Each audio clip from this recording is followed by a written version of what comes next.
What up, everybody? It's Tyler with the Hospitality Project. We are saving the art of hospitality through stories.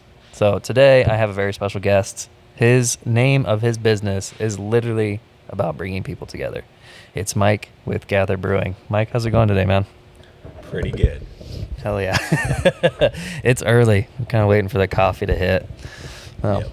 dude. So let's hop right into it, man. Like, where did the idea of Gather come from? And then, like, how did you get here in life with opening up the one in Texas and now here in Idaho? Good question. Starting off with a banger. So I started Closer to you. being interested in this industry when I was in the military. Okay. They gave me a bunch of jobs to pick from. It was like 6 because I was colorblind. Uh-huh. And they said, you can be a cook and we'll give you a bonus. I was getting to the Coast Guard. I was like, no, Yeah. I don't want to be a cook. I want to be in the military. Yeah. So I just went to my first, unit. And then the cook on the ship had like the best job possible. Okay. He did his own thing. He made everybody happy. He changed the way you feel. That's what hospitality is for me. Saw that, I'm like, wow, I can really make my mark on any crew I'm a part of doing this job. I love that. And you can put your heart and soul into it, or you can, barely do the bare minimum, and then it's really up to you. Yeah. And I love that. So I signed up. I was like, actually, I'm going to be a cook. And so I went to their little cooking school. And that's what it is for me. It's like I get to be the morale of the ship. And I get to change the way people feel. They're hungry, sad, like nothing ice cream or a great meal fix. Dude. And so that was like my intro to it. And then beyond that, my wife and I we got married at, a couple years into my career. Okay. And then got transferred like 2 more times after we were married. And not knowing people when you get transferred to the military, we would try to find places to really connect with people. And it was always beer gardens and breweries because there's no table service, no pressure to leave, very relaxed atmosphere. And it's a great place to really go deep with some people. Especially, a little bit of beer never hurts that too. A little social lubricant. Exactly. Yeah. And that's what we wanted to create because that was like essential for, we went through some hard stuff, and that was essential for our relationship. Yeah. And kind of being off on our own, trying to get connected with, because connection is a human need that will never go away. So we wanted to create a place that sets the table for connection. And hospitality, for me, it just changes the way you feel. You're not coming in for, you go to the grocery store if you're just hungry, right? There's a reason why you're at a restaurant. Yeah. Yeah. That's incredible, man. Would you say that your upbringing as a child had any influence on your direction you went in the military or happened to get into hospitality? Was there ever an experience that was like, yeah, I think I want to do this with my life, kind of, sort of?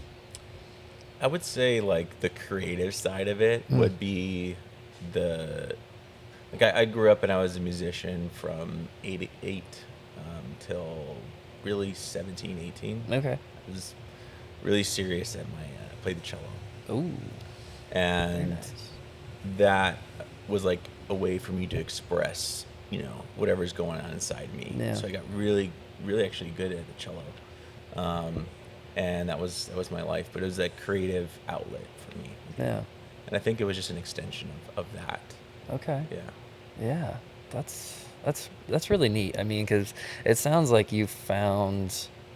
So some people I talk to were raised to be, like, that was their thing when they were raised to be hospitable people. Like, it was just everyday second nature to them. And then a couple of people that I've talked to, they found it later in life, almost. Like, their upbringing wasn't quite like that, but then they became a cook somewhere, or they worked in a hotel, and they're like, oh, I can see how I can impact somebody's life through this connection, right?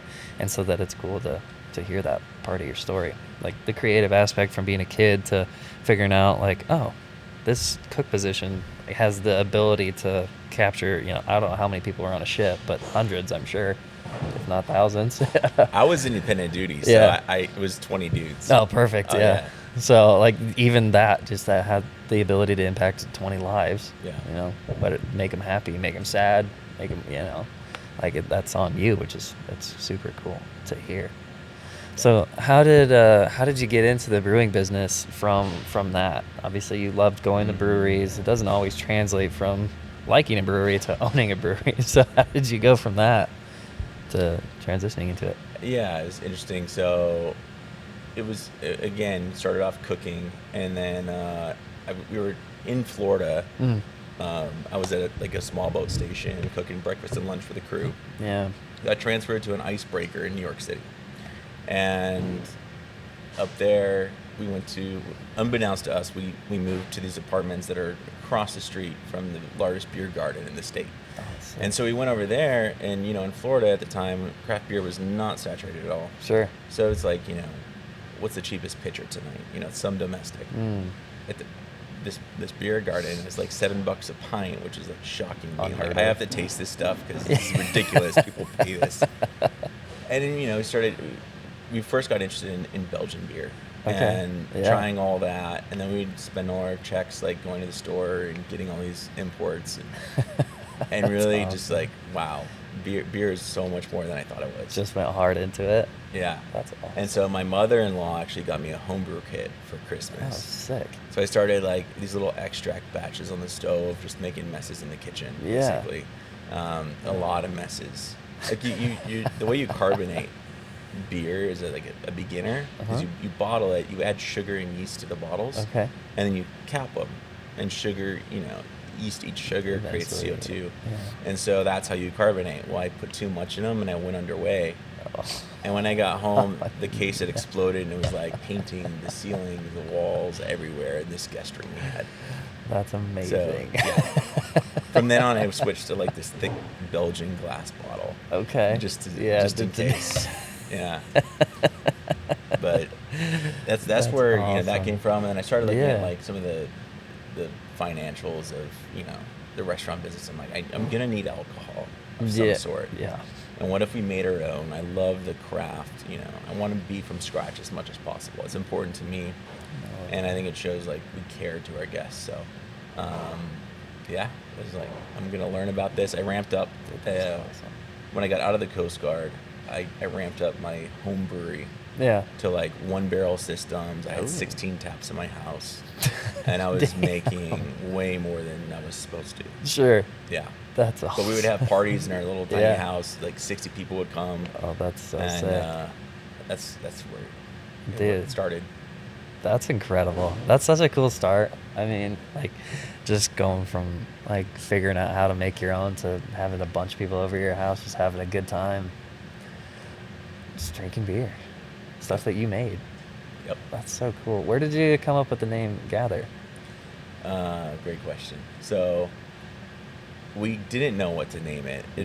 At first, we were just calling it like Voeller Brewing. I'm like, that's stupid. Yeah. Just my last name and attach it to brewing. It's Yeah. like, we didn't put any thought into that. Everyone does that. Yeah, and so what we used to go to church, right? And then our journey kind of led us along and like realized, okay, we really just are looking for connection and community.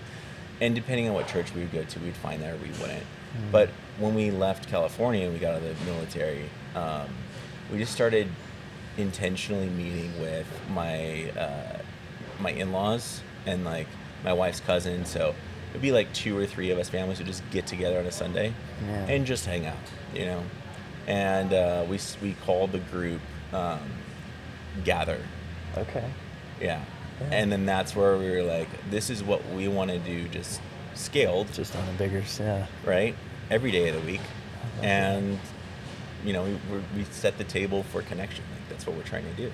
And so Gather just felt like that's the perfect name. That's awesome. Yeah. I love that. The name is so, it says it right there in the name, like gather, like this is a place to gather and to build connection and to grow. Like, as you have a kind of a somewhat of a unique model, right? You don't have TVs in your breweries. It's all counter service style. And so it really kind of foster, like forces almost that connection, right? Like you're not here to watch the game, you're not here to do any of that. You're here to eat some good food, drink some delicious beer, and foster connection with people. Yep. Right? That's so cool, man. Yeah, it's all very intentional. Yeah. Yep. Yeah. Well, tell us kind of your journey. Obviously, you started this in Texas. Tell us your journey about how you got into Idaho and like what made you made the jump to over here. Oh man, so when I started the brewery in Texas, I realized I was not a business owner; I was a job owner, and I owned 4 low-paying jobs. And so I quickly realized like I needed to figure out how to pass these off Yeah. and have the place run without me. Because and now at the same time, I started to realize slowly like my value is not tied to what I do, and my team actually needs something else from me. They don't need me to be in the kitchen. They don't need me prepping or doing this and that and cleaning. Like if I can pay someone to do it and I have the money, they need me to do that. Let's do it. And so I started to do that, and I got to a point where 3 years in, I was like 18 or a year and a half where I didn't work at the brewery.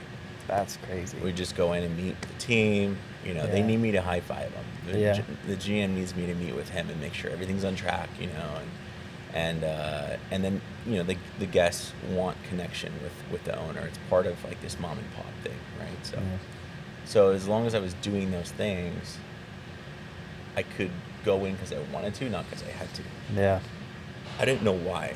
It just felt like this is what a good business owner does, and so I'm gonna get to this spot. That's so cool. And then lo and behold, we were like, well, we don't even have to live in Texas anymore. Like we can look around. Yeah. And That's awesome. yeah, we first and foremost wanted to raise our family somewhere else. I grew up in Minnesota.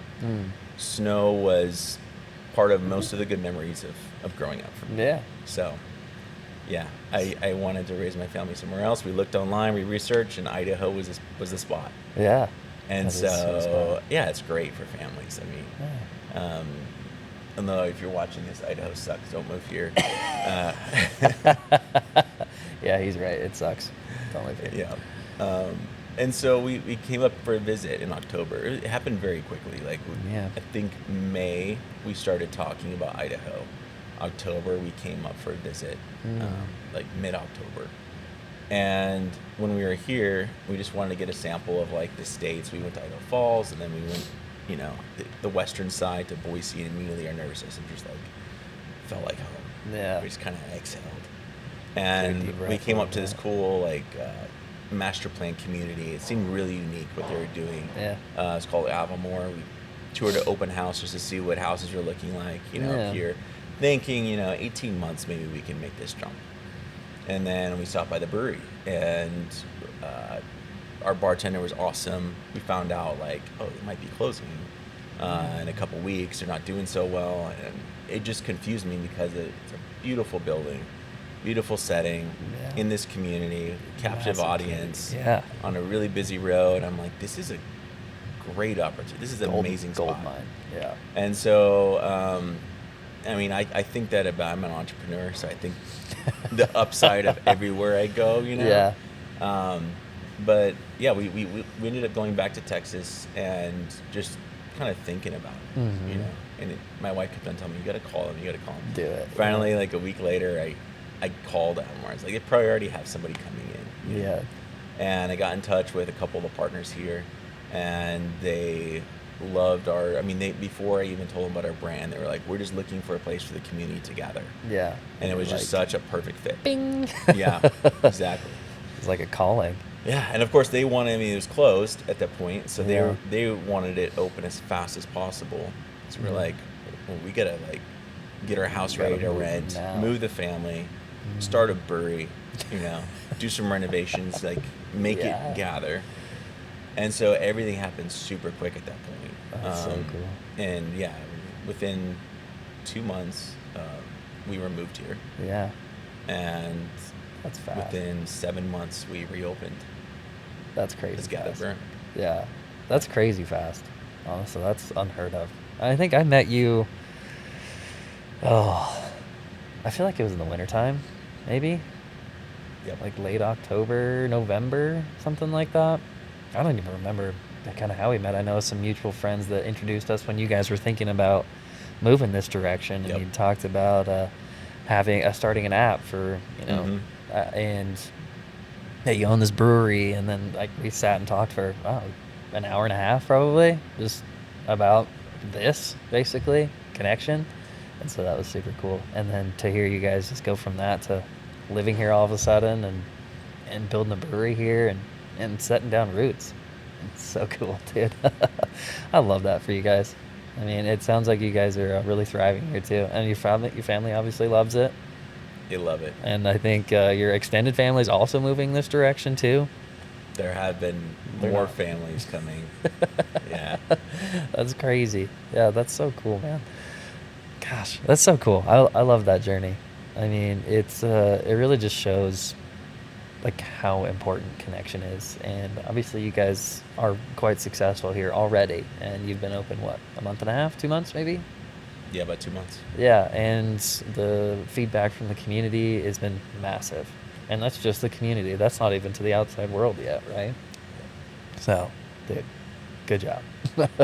Kudos to you, dude. Like that's something that takes years for a lot of entrepreneurs. It's something that took me a long time to realize too, about how to build a place where your team feels heard, understood, and their own hospitality experience, right? Because it's not just about the guest, into giving them the power and the strength to run the place themselves Yeah. while building a connection with your guests, and then like fostering all that to be able to start another location. Like, dude, that's incredible. It's taken me 10 years just to be able to come do these types of things where I can feel comfortable about leaving, had a job instead of being, an owner and a leader, right? So that's a very important lesson for a lot of people. So thank you for sharing that. Yeah. Thank you. What's one of the best experiences you've had in hospitality anywhere that you can think of?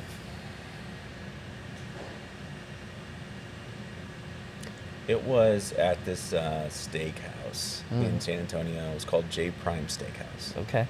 And we had a server there. It was our first time. Yeah. And it was like me, another chef from the industry who had helped us out, and my son, he was like 9 at the time. Okay. Jackson. Yeah. And we had this server. His name was Marcus. How many of you remember? Shout out Marcus, right? Who remembers their server? Yeah, that's tough. And he treated my son like he was the president of the United States. Like That's he cool. he would call him sir. He asked him, he would be like, what would you like, sir? You know? Wow. And my son would, I want Eating the it up. lobster mac and cheese, and he goes, that pairs very nicely with this tenderloin, this and that. Yeah. And finally, he's like ordering like $150 of food, and I'm like, just chill. This guy's smuggling us here. Yeah. That's so cool. Yeah, but when he had that level of respect for all of us equally, Yeah. That made an impact on me, and that attention to every single detail, and like just understanding when to be personable and ask a question, or when we were talking, and when to just get out of our way. Yeah. And it was really just about our experience and what we were there for, right? And not how fast he can get his job done and get his tip. I love that. That's so cool. That restores my faith in humanity. There are people out there that are willing to do that, to go above and beyond. So that's awesome. And he's the reason why we went back to that restaurant Yeah. and spent another $500, Yeah. right? And we asked for Marcus. Yeah. It just goes to show that it's not about the food. Because you didn't mention once at all if the food was good. All you Yeah, talked I'm sure about. it was. I don't remember it. Yeah. All you I talked remember about how was you the made us connection. feel. Exactly. Exactly. That's so cool. Like, you can have a mediocre menu and still have the best place on earth because that one person cared about you. That's the biggest thing we come back to, is you just have to care, right? How their day was, or if there was a mistake, you fixed it immediately. Came up with, a creative and fun way to be there for your guests. And it sounds like for you, for your son, it was him being treated as an equal and not, a 9-year-old kid, right? go stand in the corner. It wasn't that type of situation. That's so cool. What was a bad experience that kind of made you like, ugh, Oh, there's way more of shiver a those. little bit? Dude, isn't that the stick these days? Like, that's kind of why this podcast exists, right? Because I just feel like the bar is so low today with any industry, like construction, real estate. It doesn't matter. Like, people aren't answering their phones. They're not calling you back. They could care less if they got your job or not. Like, they're just not there to care. They're there to crank the numbers out.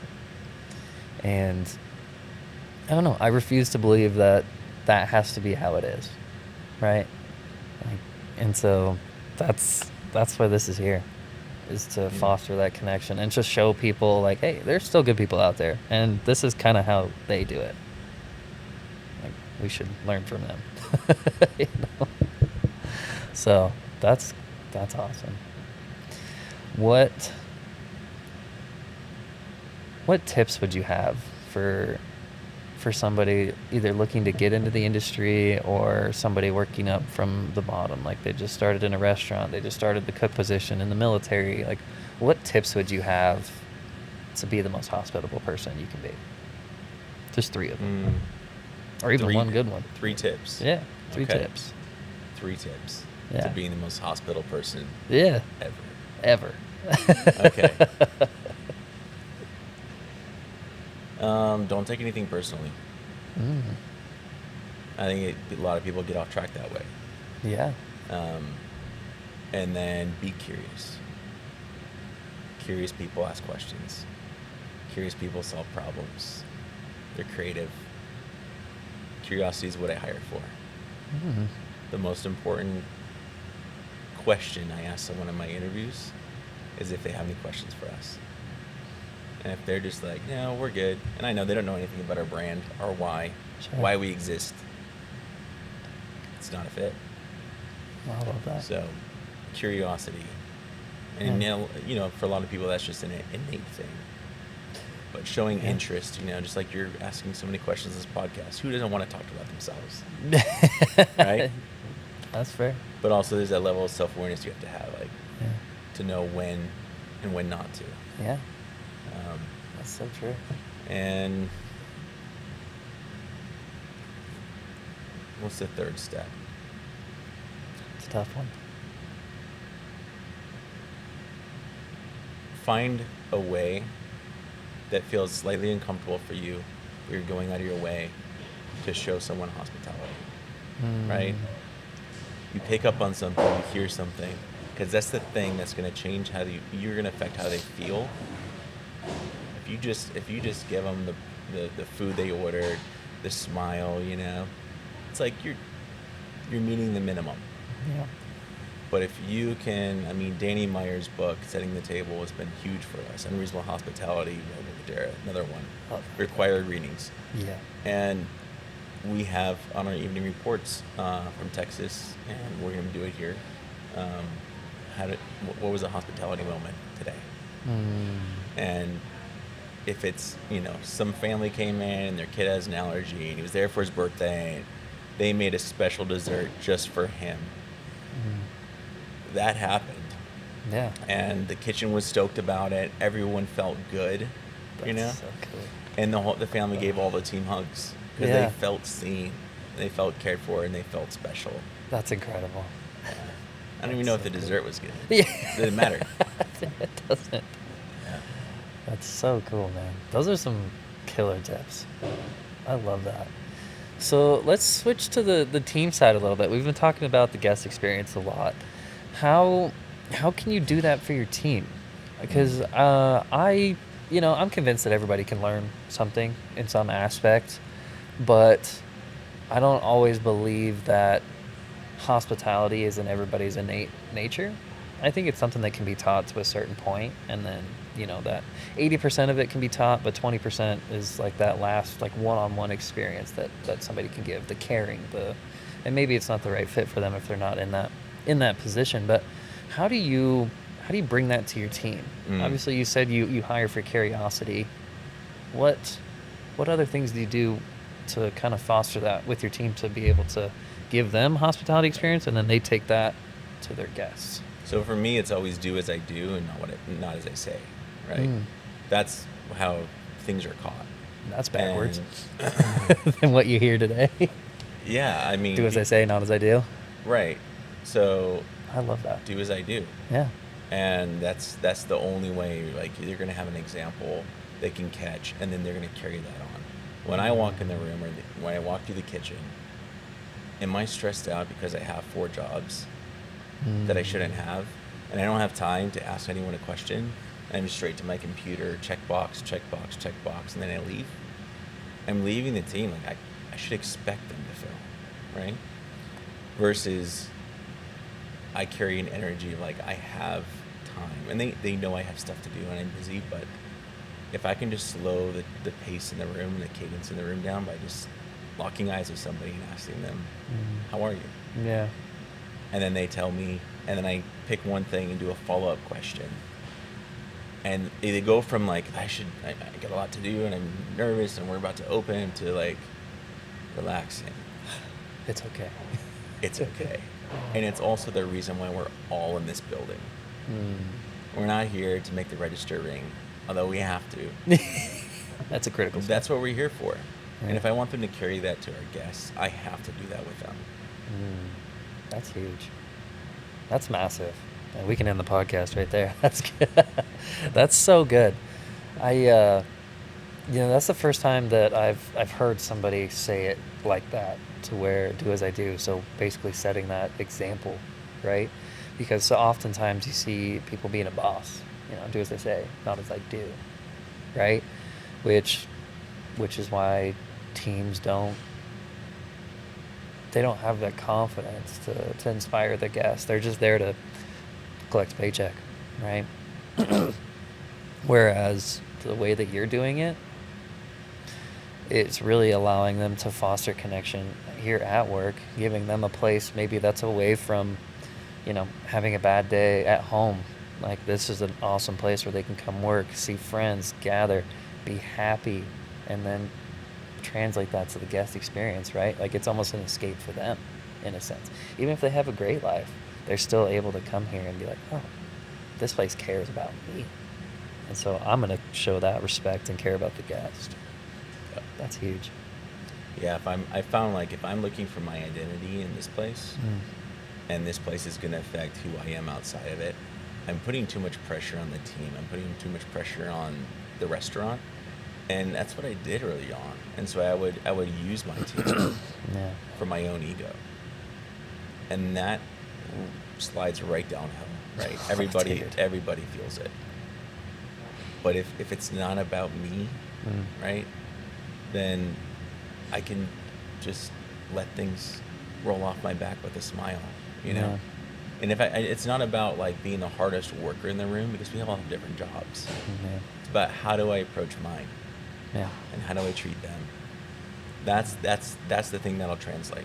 Yes, I haven't cooked anything since we opened this one. So different from the first one. I was cooking for first 8 months. Wow. I haven't cooked a single thing. That's awesome.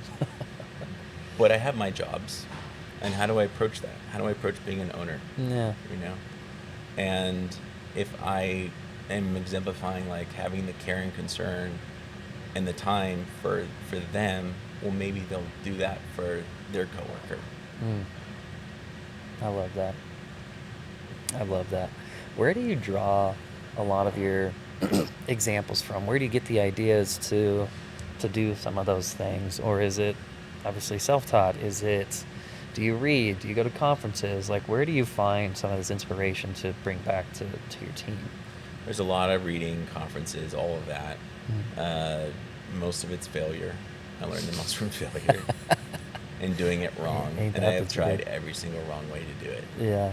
Yeah. Ain't that the truth? They always say, fail fast, fix it faster. I Right? like that. Yeah. Because the faster you fail, the more you learn. And the faster you fix it, the better it gets. I read that in a book somewhere, and it stuck. Books are good. Dude, They are. I mean, they always say readers are leaders, and knowledge is power. But there's only so much that you can do unless you take action with that Mm-hmm. knowledge, right? Yeah. And so that, dude, that's awesome. Yeah, there's a lot of, trial and error. One thing I picked up that I really love is I don't answer questions. I ask questions. Mm. You hit him with a question right back. Yeah. What do you think? That's my favorite question. Yeah. Because they ask me, right? But I'm not the one with all the answers. If I Yeah. am, we're gonna fail. Yeah, we're fucked. I hired all of you for a reason, right? And not to be robots. I love that. So I just ask them, what do you think? And 90% of the time, we can go with their idea, Yeah. and it builds confidence in themselves. So the next time, maybe they'll figure it out, and they won't need to ask. Yeah. But if I answer, then they always have to come back asking. That's so true. Yeah. That's so true. You kind of touched on it earlier, but what was one of the biggest mistakes that you made, coming up through?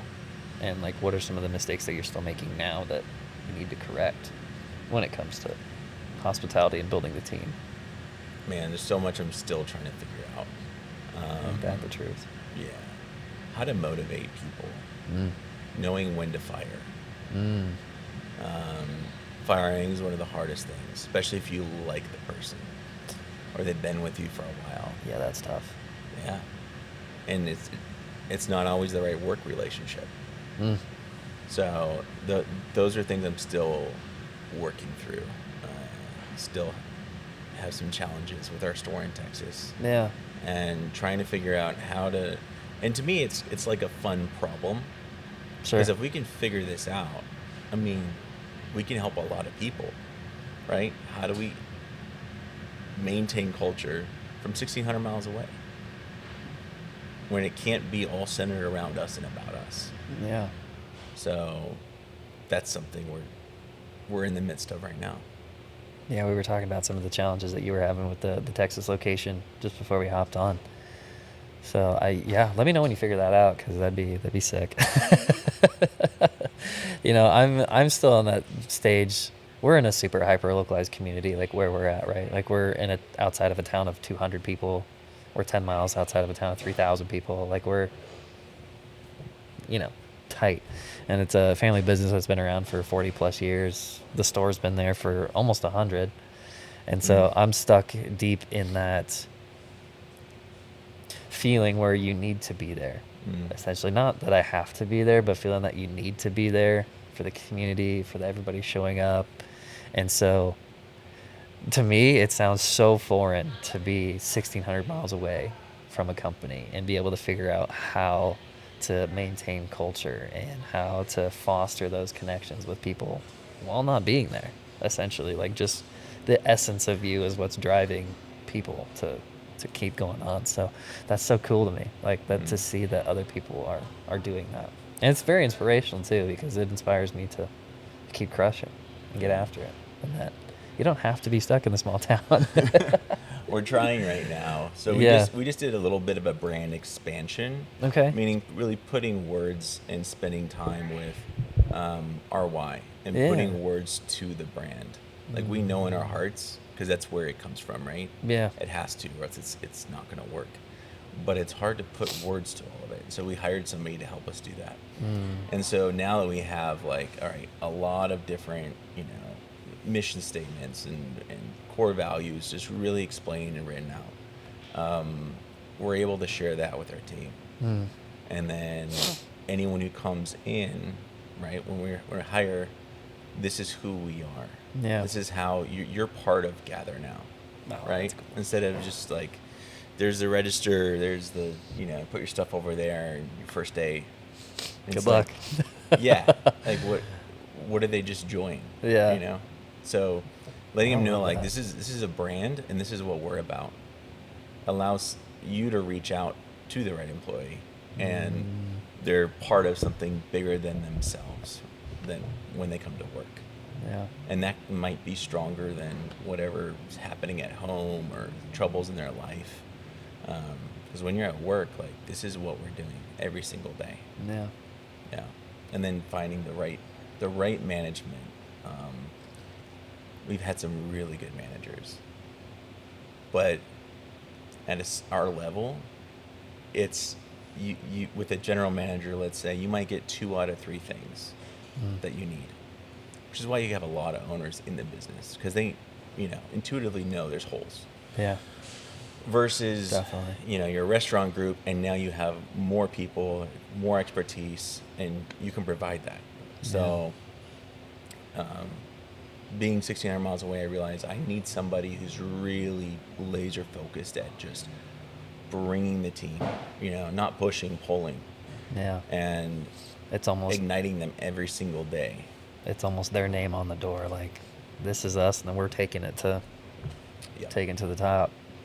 exactly. That's cool. And operations minded, Yeah. I don't know about you, but chefs love to play with food and have no idea what it costs. And it's rare Amen to to find that. one that's balanced, Amen right? to that. And I've been lucky in that department up here, I think. But yeah, it's That's just rare to like find. there's so many different things that have to come together, and to find the people who can actually cover those for you. Yeah, Uh, that's tough. it's Finding good people is tough today. Which, amen to this podcast, because they're trying to find those people, trying to show them there's a life outside of just clocking in and clocking out. Yeah. Right.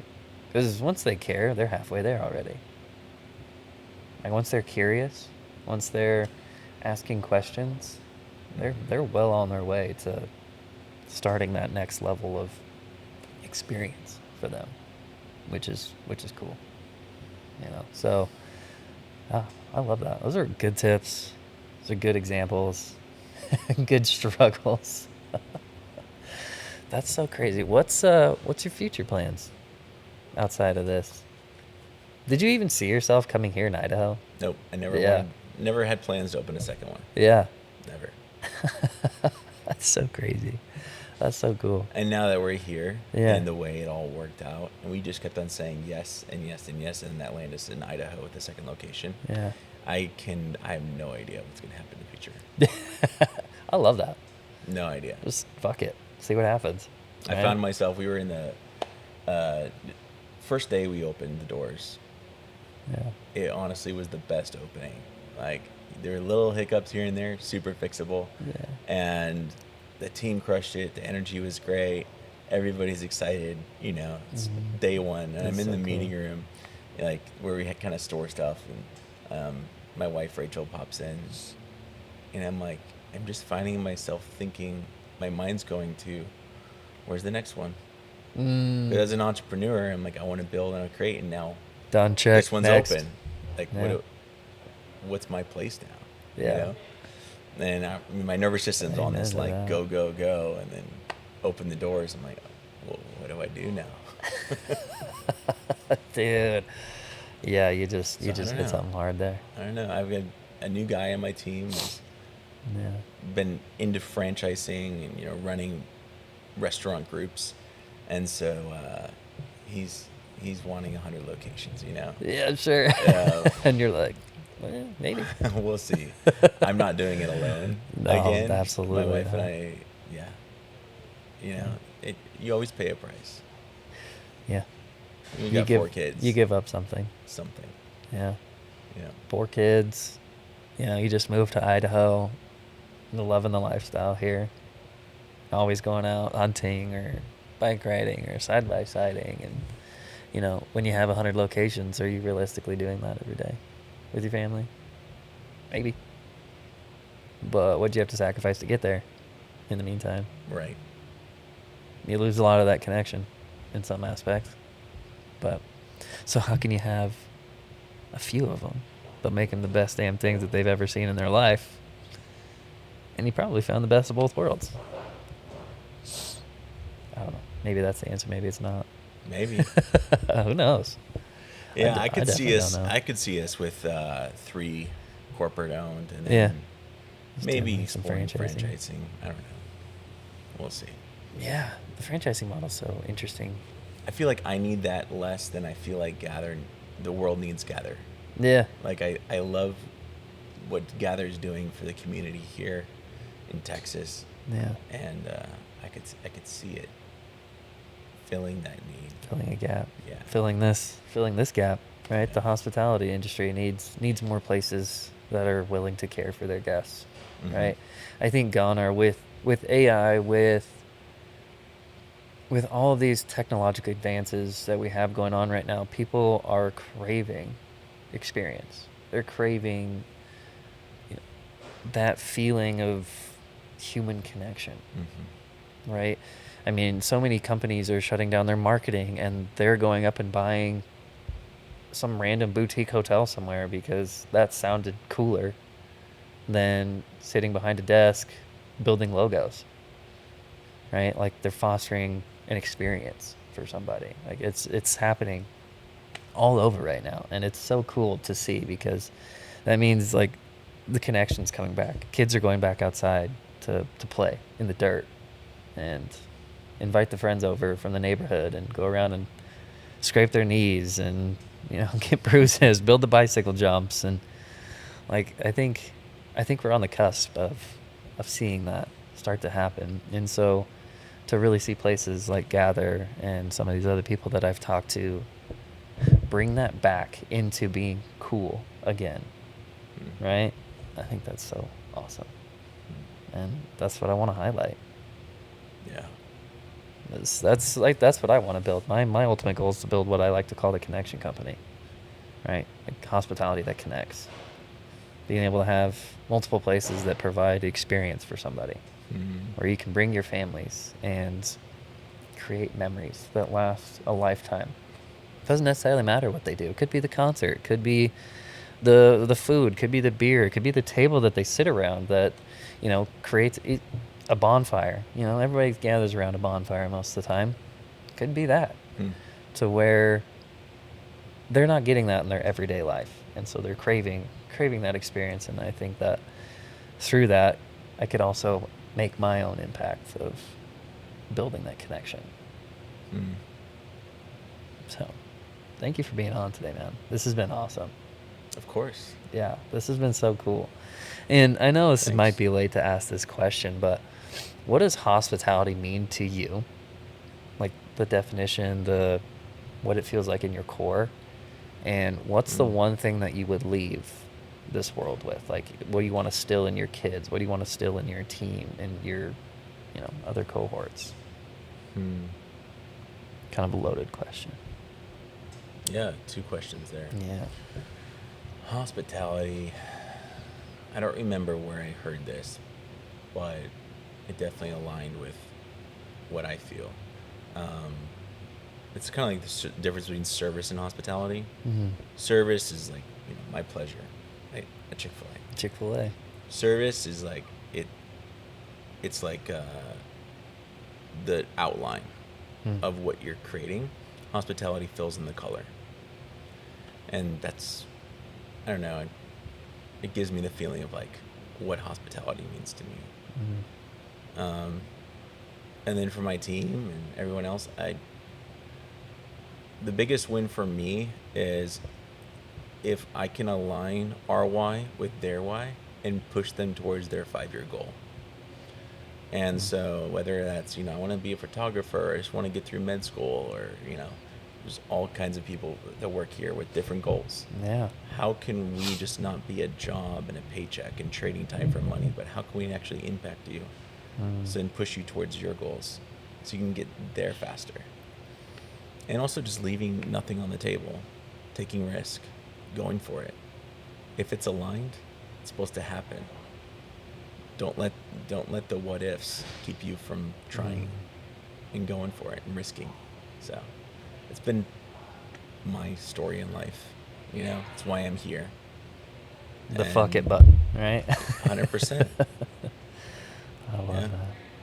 That's incredible. Yeah, yeah. That brings me to the unreasonable hospitality, right? Will Guidara, where he talked about service is black and white, hospitality is the color. Yeah, that's it. Yeah, dude. That book, if nobody has read that book that's listening to this, it's a must. Hands down. Like, if I could pick any book for somebody to read and they picked one book for the rest of their life, it would be that book. I love that book. And it really reaches beyond just the restaurant industry. Everywhere. All different types of companies that was Everywhere. required reading. Yeah, yeah, it's required reading for all my managers. We just got finished reading it again because it's so good. Every time I read it, there's another nugget that you pull out. Like, oh yeah, I didn't think about that. That's so cool. Hmm. And he just had that impact with one restaurant. Hmm. One. He didn't have 100. He had one, and he made it the best damn place that on the planet. So that's inspiring. And to hear you talk about that same thing, it's incredibly inspiring. And selfishly, I started this podcast for me too, so I can learn from people like you. I think it's awesome.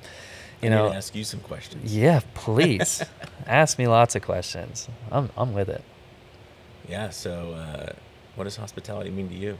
That's such a good question. I would steal your answer, but I can't. I have to do something I stole your different. question. Yeah, you did. Hospitality to me means truly caring for something, for your guests, for your family, for your team. It means not being about yourself, being selfless in a way that you can help impact somebody else's life. Doesn't matter what it is, right? It could be as simple as taking the trash out for your wife when she's got 2 kids in her hand and she's stressed, and that you're just taking something off her plate, taking the trash out, doing the dishes, cleaning the house, taking one of the kids, feeding them, all the way to, helping that guest out that maybe they just got a divorce and they're having a hard day and they're maybe being kind of rude a little bit, and you just kill them with kindness. You sit there and you talk to them, and maybe that's the first time they've smiled in a month. It's the first time that they had, some joy. You were able to bring that to them. And selfishly, it feels fucking awesome to do. But it feels so good to watch somebody else get joy from something that you provided them. And that's hospitality to me, is just caring. Just going above and beyond like what you think and asking someone what they think.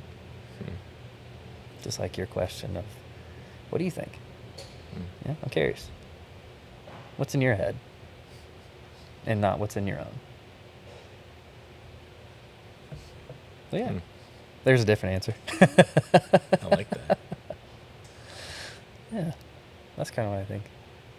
Is it right? I don't know, but I'm sticking with it. It's worked this far. So, yeah, what other questions you got? This is a questions podcast. So I love the caring thing. Yeah. How do you get an employee to care? I'm gonna ping off of what you said earlier. It's do as I do, right? I wouldn't have put those words to it because I had never thought about it like that before, but it really is setting the example and showing up every day, being the person that you wanting to be or striving to be, being raw, being real, being transparent, and saying this is the direction that I would love to go. Like, where do you fit in that? Like, how can we work together? How can I get you what you need from helping us do this thing? And showing them like how good it feels to do something for somebody else, to take that stress off their plate. The things I talk about with my team all the time is, right, you have no idea what somebody's going through. You have no clue. It doesn't matter if you're in the kitchen. It doesn't matter if you're on the floor working with somebody. It doesn't matter if you're the one at the register. If you make the best hamburger of your life and you give that to somebody and they've been going through a hard day and they take that first bite into it and they're like, holy fuck, this is the best thing I've ever had in my life. You just impacted that person. Like, you just had a positive effect. And then they're going to go tell their friends, like, hey, this place cares about me. They love me. They care about the food that they're feeding me. They care about the service that they're giving me. And it trickles into life too, right? Like, being able to show them, like, hey, there's just a life outside of clocking in and clocking out. And I feel like we've got a pretty killer team right now that all embody that exact thing, where they're showing up for the guest and figuring out ways. Like this just happened. A guest, he just recently got a divorce and was dating somebody else, and they ended up taking their life. And we, didn't really know too much at the time, but one of my managers took it upon themselves after they found out.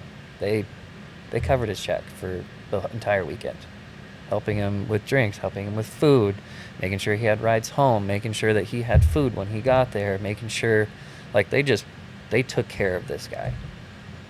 And he came back and, was a little emotional about it and was like, this place is fucking awesome. These people care. And he's a regular.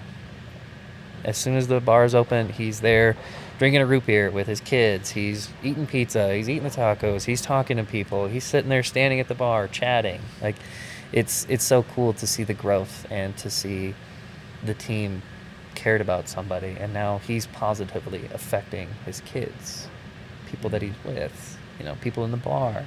It's cool,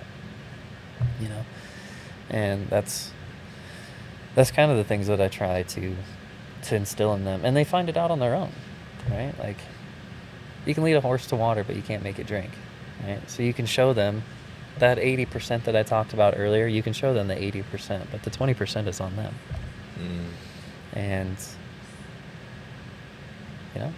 some people have it, some people don't. But that's so cool. I love how you're able to include your team into exercising that hospitality muscle.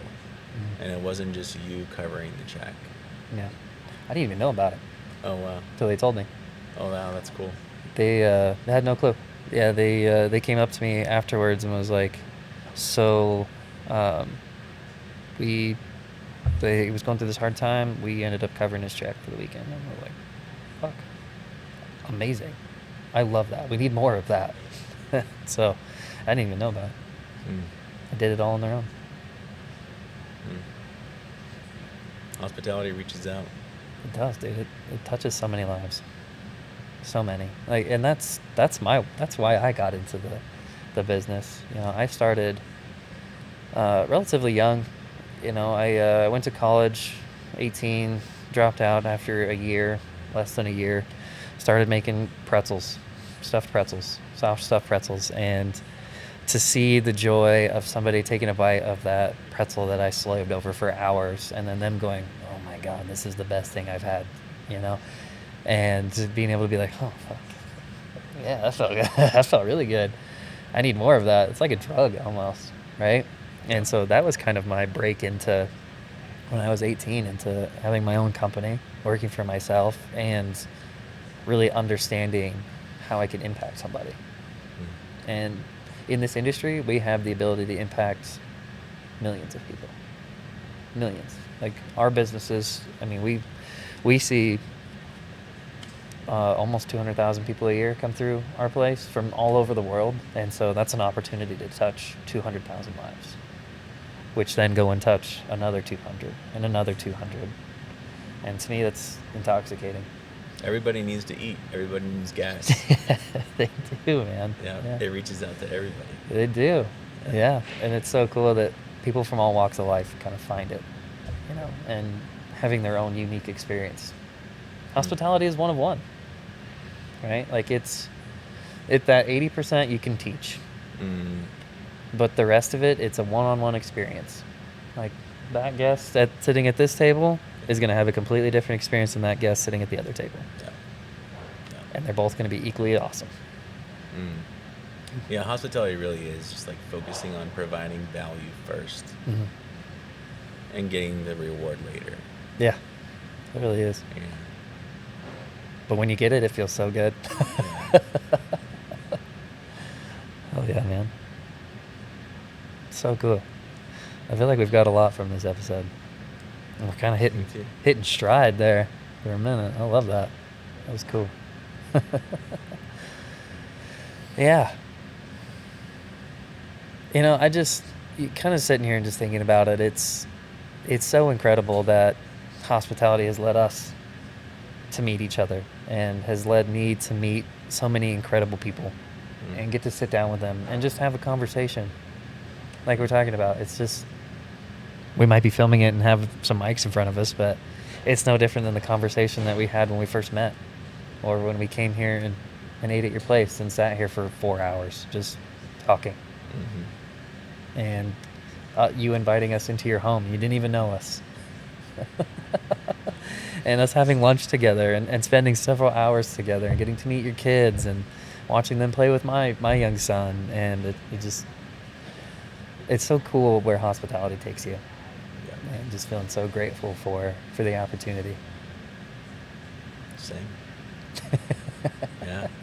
This has been fun. Hell yeah. I love it. I think we'll sign off.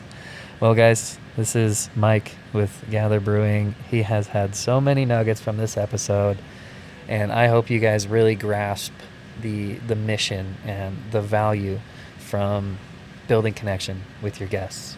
And that is what the Hospitality Project is all about. It's saving the art of hospitality through stories. So, Mike, thank you so much for being on, man. Thanks, Tyler. I really appreciate it. Let's go crush it.